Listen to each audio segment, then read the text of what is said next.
목수 보조 알아보고 계신 분들 아마 이런 말 많이 들으셨을 겁니다. 요즘 사무직보다 기술직이 낫다. 목수 배워놓으면 평생 굶어 죽지 않는다. 젊을 때 현장 들어가서 2, 3년만 버티면 돈 된다. 맞는 말도 있습니다. 그런데 이 말만 믿고 현장 들어가면 진짜 빠른 사람은 일주일, 보통 첫 달 안에 마음이 꺾입니다. 왜냐고요? 목수 보조를 그만두는 이유는 단순히 일이 힘들어서가 아닙니다. 땀 흘리는 게 싫어서도 아니고 몸 쓰는 일을 무시해서도 아닙니다. 진짜 이유는 따로 있습니다. 기술을 배우러 갔는데 내가 지금 기술을 배우는 건지 그냥 싼 인력으로 쓰이는 건지 구분이 안 되기 때문입니다. 오늘 이 영상은 목수하지 말라는 영상이 아닙니다. 오히려 진짜 목수를 하고 싶은 분들이 시작 전에 꼭 알아야 할 현실을 말해보려고 하는 영상입니다. 솔직히 말해서 목수 보조 첫날은 다 비슷합니다. 아침 일찍 현장 도착합니다. 뭘 해야 할지 모르니까 눈치만 봅니다. 사수는 바쁩니다. 현장은 정신없습니다. 저거 옮겨, 이거 잡아, 청소 좀 해, 자재 좀 받아, 공구 어디 갔냐? 야, 거기 서 있지 말고 좀 움직여. 하루 종일 뛰어다닙니다. 그런데 집에 가는 길에 이런 생각 듭니다. 오늘 내가 뭘 배운 거지? 이걸 계속하면 진짜 목수가 되는 거 맞나? 아니면 그냥 힘센 잡부로 쓰이다가 끝나는 건가? 이 질문이 머리에 박히는 순간부터 첫 달이 진짜 길어집니다. 많은 분들이 기술직을 너무 단순하게 생각합니다. 몸으로 배우는 거니까 버티면 되겠지. 목수 옆에서 일하면 자연스럽게 배우겠지. 현장 오래 다니면 언젠간 기술자 되겠지. 그런데 현실은 그렇게 낭만적이지 않습니다. 목수 부조는 처음부터 톱질하고 재단하고 마감 배우는 자리가 아닐 가능성이 큽니다. 대부분은 자재 운반, 현장 정리,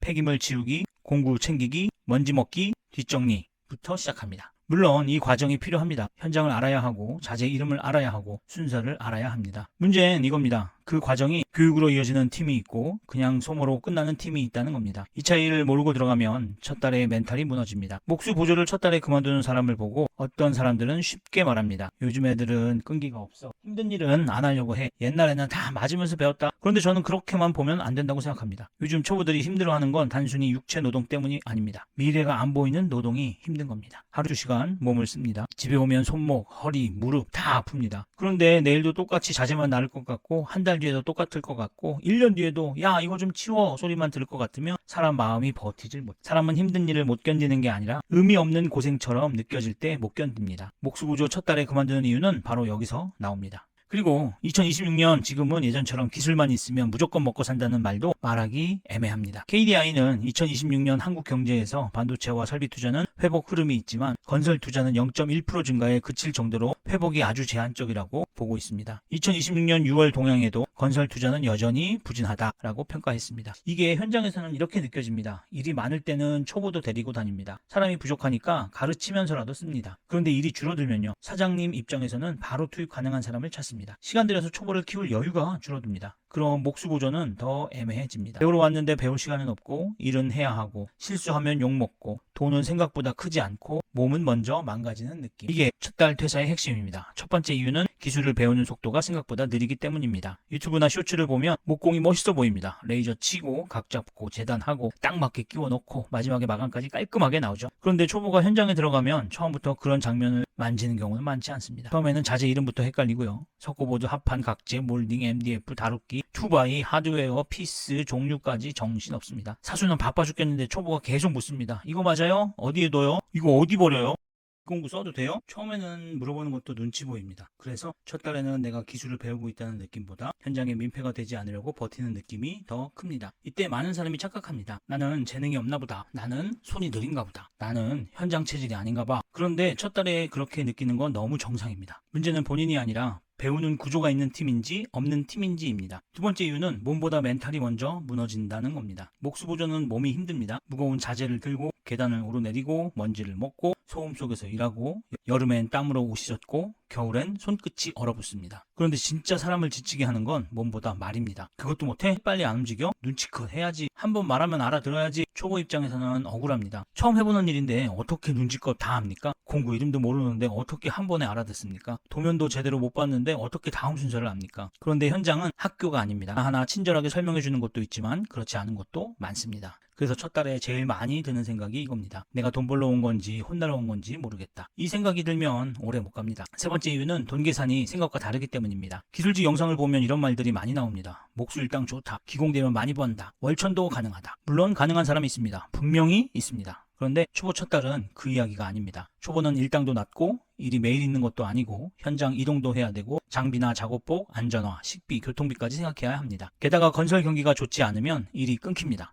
KDI도 2026년 건설 투자 회복이 매우 제한적이라고 전망했습니다. 이 말은 현장 초보에게는 배울 자리 자체가 줄어들 수 있다는 압박으로 느껴질 수 있습니다. 여기서 초보가 가장 크게 흔들립니다. 몸은 이렇게 힘든데 생각보다 돈이 많이 안 모이네. 기술 배우면 된다더니 언제 배우지? 그때까지 생활비는 어떡하지? 이 현실을 모르고 들어가면 첫 달에 현타가 세게 옵니다. 네 번째 이유는 목수는 손기술만으로 끝나는 일이 아니기 때문입니다. 초보 때는 기술만 배우면 될 것 같습니다. 재단 잘하고 시공 잘하고 마감 잘하면 끝일 것 같죠? 그런데 현장 오래 하신 분들이 공통적으로 말하는 게 있습니다. 결국 일은 사람이 준다. 현장은 관계로 이어진다. 실력도 중요하지만 시간 약속, 마감 책임, 소통, 인맥, 영업력이 같이 가야 합니다. 댓글에서도 반복되는 말이 이거였습니다. 기술은 기본이고 영업 능력과 인맥 관리가 없으면 살아남기가 힘들다. 이 말은 목수에게도 그대로 적용됩니다. 기공이 되는 것도 어렵지만 기공이 된 다음에도 문제는 남습니다. 누가 나를 불러줄 것인가? 내가 일한 현장이 다음 현장으로 연결될 것인가? 하자가 났을 때 책임을 질 수 있는가? 단가 경쟁 속에서 내 마감을 지킬 수 있는가? 이걸 모르고 목수 기술만 배우면 인생 풀린다라고 생각하면 매우 위험합니다. 목수는 기술직이지만 결국 혼자 먹고 살려면 반은 기술자, 반은 자영업자처럼 움직여야 합니다. 그럼 목수 보조 하지 말라는 거냐? 아닙니다.